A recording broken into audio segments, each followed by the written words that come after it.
Hey guys, first thing I wanted to say is welcome to the very first ever Wrestletalk video on YouTube, and I will be posting this on Facebook and Twitter after I upload it on YouTube. But today, before I start, I want to say I apologize for the screen. There's something going on with my phone right now. I don't understand what's going on, but we're still gonna have the show.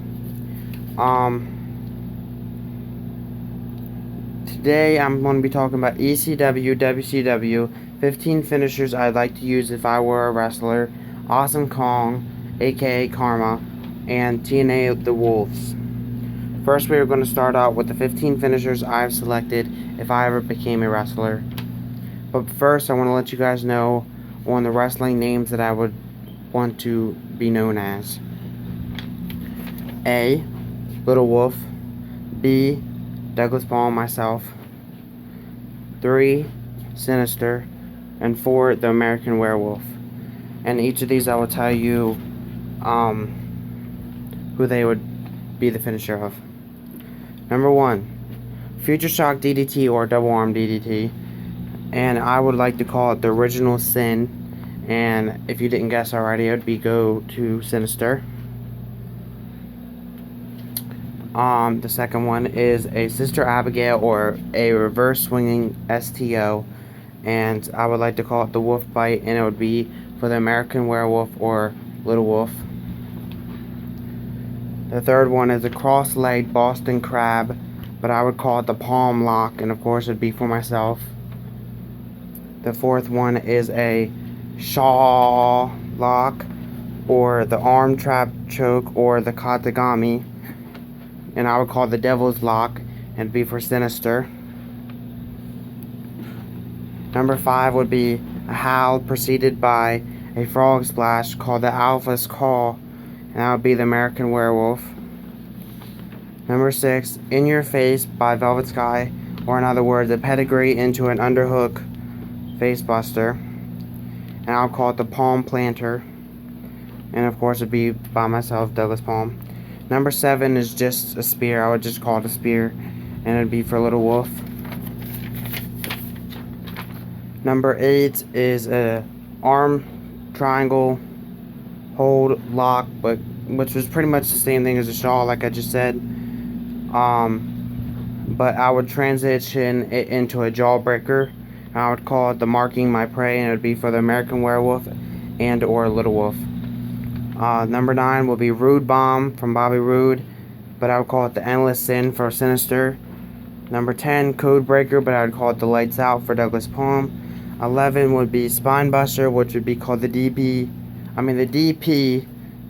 Buster, and it would be for myself, Douglas Palm. Number 12 is a Super Kick, which I would call the Goodnight Kick, and this one would go for all 4 of my personas. Number 3, the Leg Drop Bulldog, but I would call it the Endless Nightmare, and it would be the American Werewolf.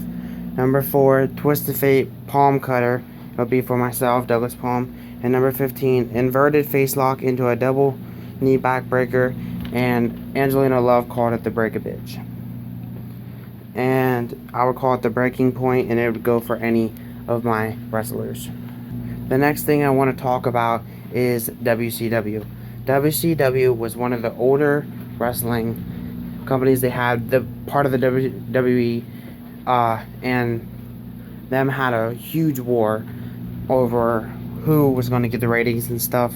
And Ted Turner had some major guys, like at one time he had Sting and stuff like that. Mainly, the top guy over there was Sting. But they did have other guys over there at one point, like Kevin Nash and Razor Ramon or Scott Hall. You guys might know him as. But what was interesting about WCW is the whole war between WWE and WCW, and of course WWE won, just like recently you saw kind of in a remake of that between Triple H and Sting, versus WCW versus WWE, and of course Triple H won, which I thought was an interesting to replay that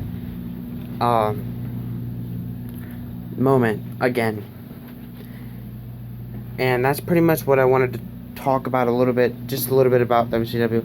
Moving on to ECW. There was two different ECWs. There's the older version and there's a newer version. Now, I do know some of the older version people, but mainly I know a lot of the newer people because I'm not as older as some of you guys out there, but I do know some of them.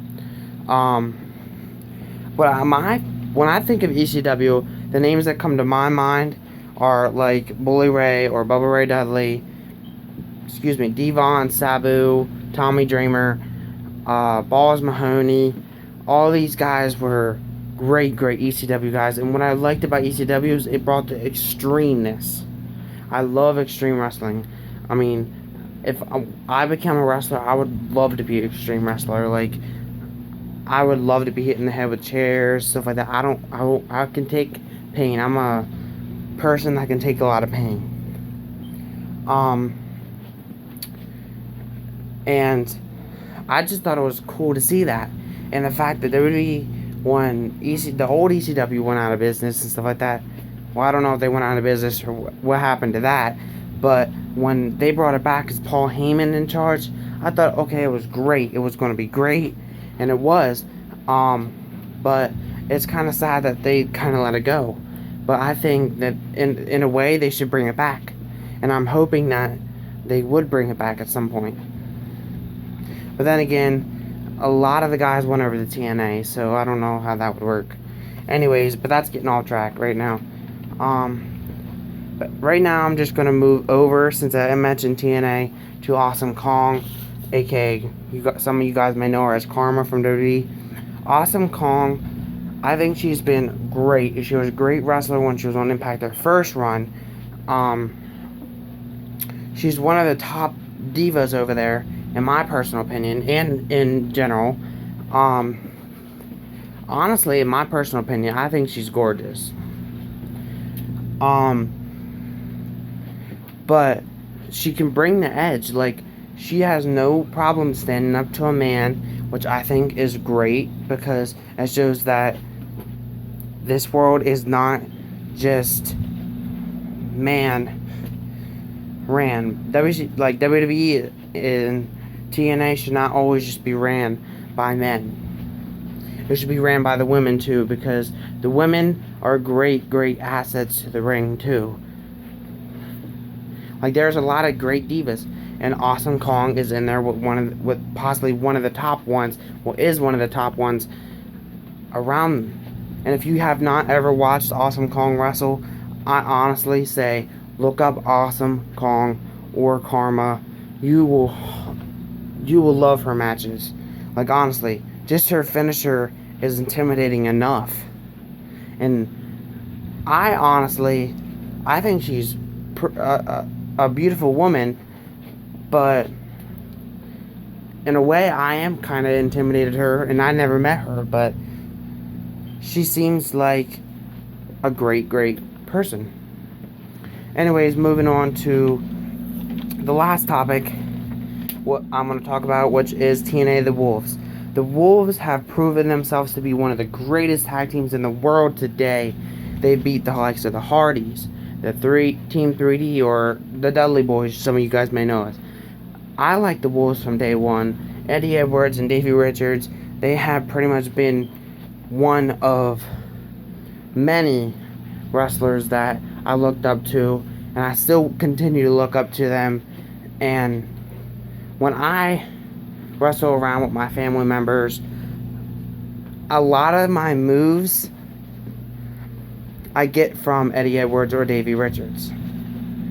Now, some of them moves that I listed today, most of them are not from them. But when you're talking about actually wrestling in a natural wrestling match, quote, with my cousins and stuff like that, then that's when you'll see a lot of the moves. But I did kind of get the little howl before the frog splash in the one from their howl before their double foot stomp. So I just want to say that was great. And I'm going to continue to post these every Thursday. Thank you guys for watching. And I really, really appreciate everything and every view that I get. And again, I will be posting this on Twitter and Facebook when I post this on YouTube, so you guys can watch it from there as well. So thank you guys again for watching. Peace.